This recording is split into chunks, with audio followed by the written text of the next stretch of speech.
Hello? No. I'm not gonna do another reaction video. I said I'm not! Because they work really hard for their stuff. What do you mean views? Hang on.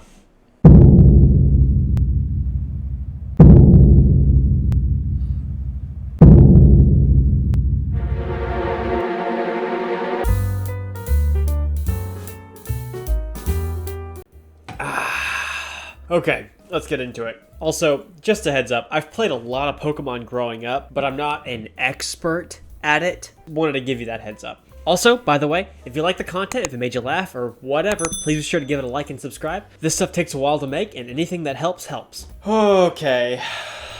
Pokemon in my days, and by that, I mean I've played the same Pokemon game with various different skins. But I'm here today to showcase one of, if not... Yeah, that's right. Every generation's a skin of itself. ...was published for our tiny little hearts. And that game is called Pokemon XD Gale of Darkness. XD. And one quick thing, I've never played Pokemon XD, so you and I are on the same page right now. A bit unfortunate. Do you remember that stuff growing up? That stuff was just so cringy. The ooh-woos. About it does something different, kind of shakes up the formula. It's constantly overshadowed by its predecessor, Pokemon Coliseum. That's right. Pokemon Coliseum was amazing. I played it as a kid. I'm very biased. Is that what you wanted? If you've not heard of it or played it, you're... Oh, look at the Jigglytuff. Look at the Jigglytuff. I love her stuff. The game opens up to a cargo boat, the SS Libra, out at sea, where we find the captain and guy who steers standing at the helm. All is calm and serene when suddenly they get swatted.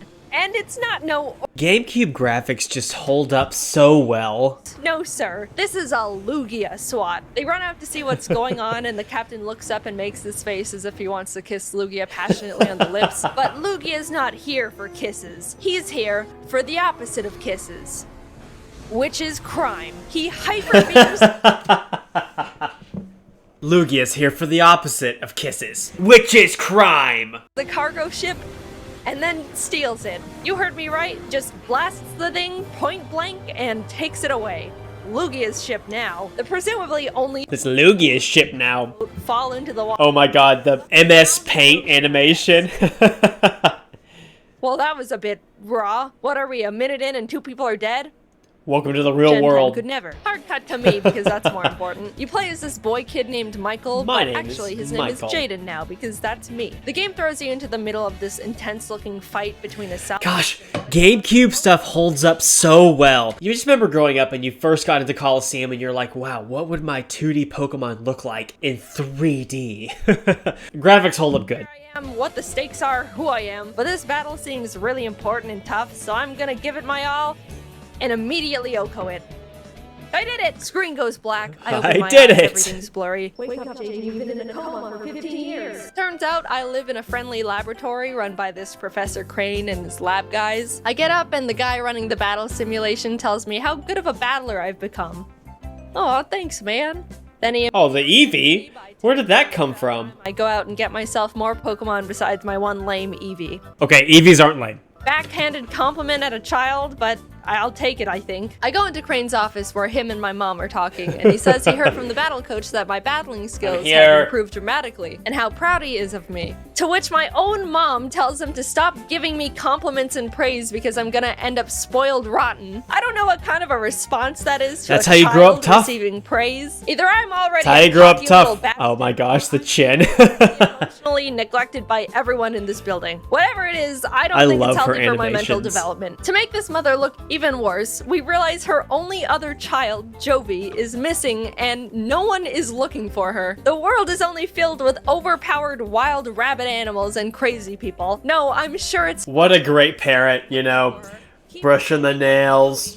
She really likes hanging out with family friend mad scientist Dr. Kaminko, so I head over to his house and I'm about to knock on his creepy door when this tiny little blind man, Chobin, the doctor's assistant, walks up and is like, love his glasses. Challenges me to a battle, to which I win because he only has a level 5 sun curve.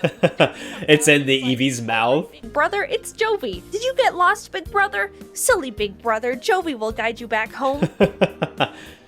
Silly big brother. I see why no one was looking for her now. We return home to the lab and they present me with a snag machine. A machine that allows the user to catch Shadow Pokémon, which are Pokémon that have been so abused that they turn evil. Now, they're saying they haven't seen or heard of any Shadow Pokémon that exist anymore because they've all been purified years ago. But who knows when they could start?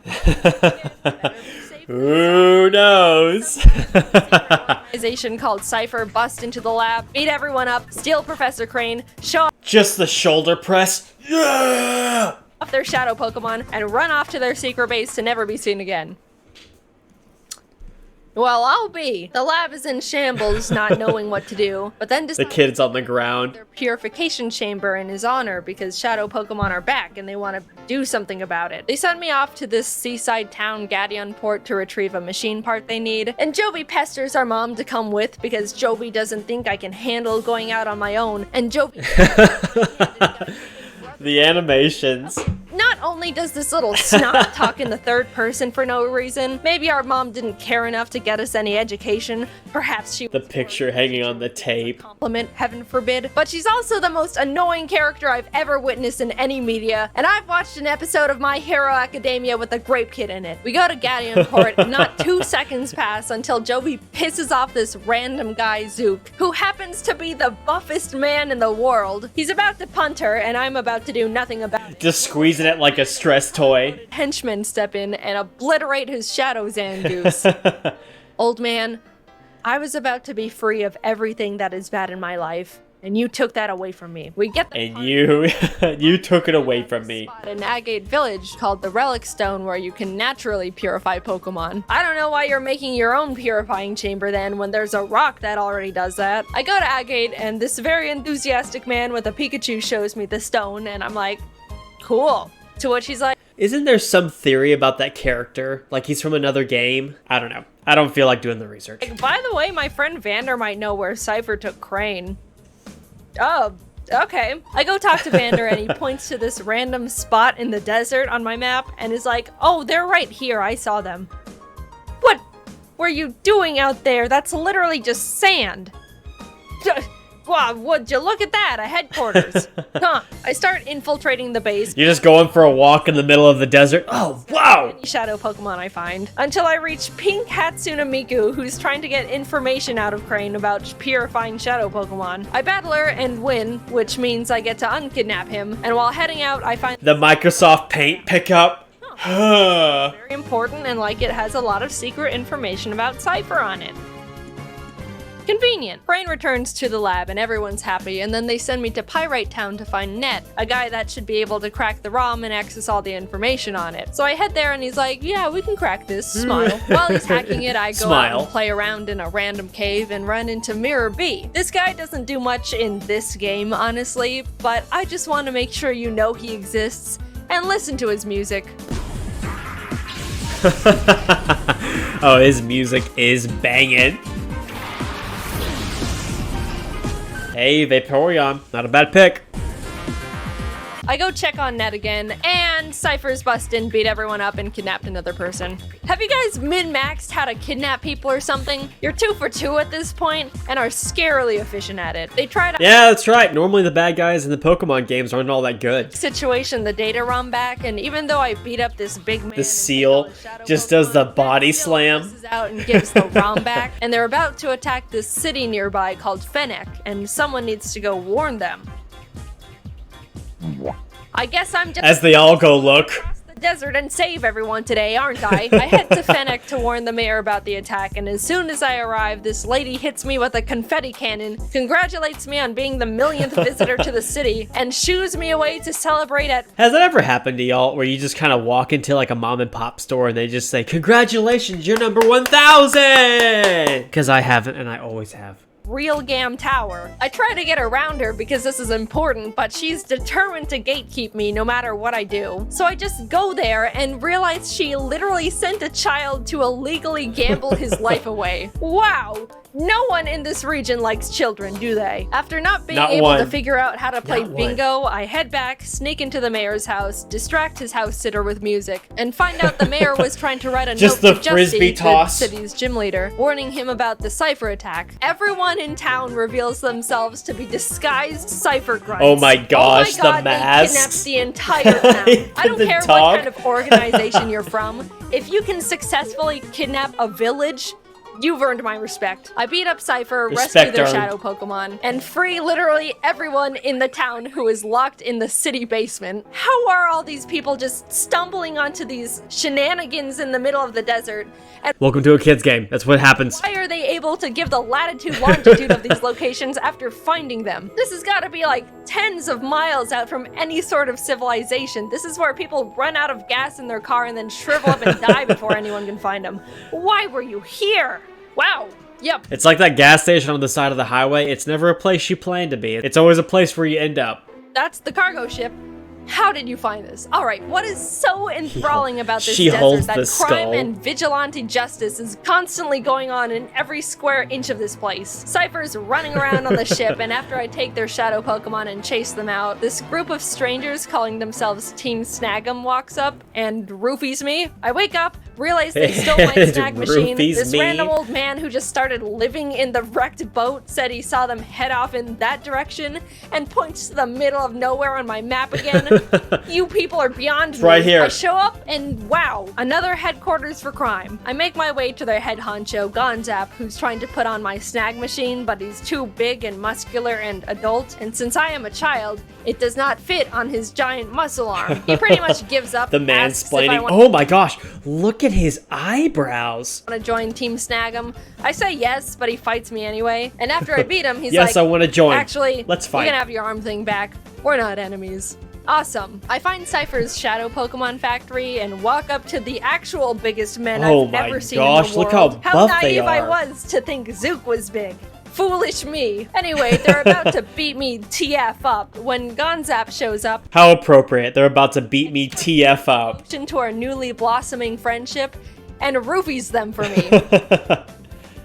Thanks, man. You're really consistent at that. The power I go of inside roofies. and climb to the roof where their power generator is. There's a tiny little piece of paper there that says, use system lever to adjust voltage. Do not raise voltage too high. Crank! A guy comes out and starts yelling at me with his Pokemon when the tiny old man who accidentally ruined my life in Gadian Port comes on screen and is like, I'm evil and creating a Pokemon that's unpurifiable. Come get me. This is my IP address. So I take this Robo Kyogre from Kaminko, speedboat my way. Oh, I love the design.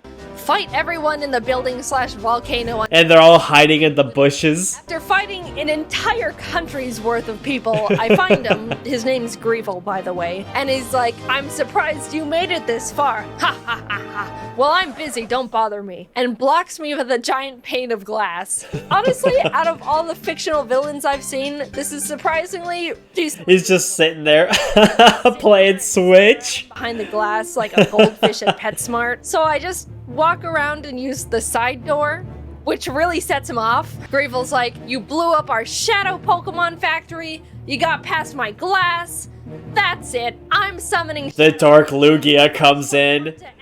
Oh, look at that. Again, I've never played this game, but look at that design. That Lugia. Obliterate this small boy. To which I just Master Ball it. Really overlooked that one. Just Ninja bounce Babe. back. He may not be purifiable, but he's mine now. Huge L. Greevil gets so beyond pissed that he decides to open. Oh, look at his earlobes. I thought she just kind of tossed him in just to be funny. But look at, they're just so big. His creepy eyes and fight me himself. And I was surprised to realize not only does he have a team of all Shadow Pokemon, but he somehow nabbed Articuno, Zapdos, and Moltres. I'll be honest, nice. It was a really, really hard fight because Shadow Pokemon are super effective against all non-Shadow Pokemon. I don't know how it took me this long to tell you that, but that's how it works. By the way, I've been doing this whole time. I really just beat them up and they ran away. So I win! Cypher has officially lost everything, and it's all because of me, the little boy. Blue henchman runs up to Greevil and is like, Sir, I have a plan. Let's blow up the island with the kid on it.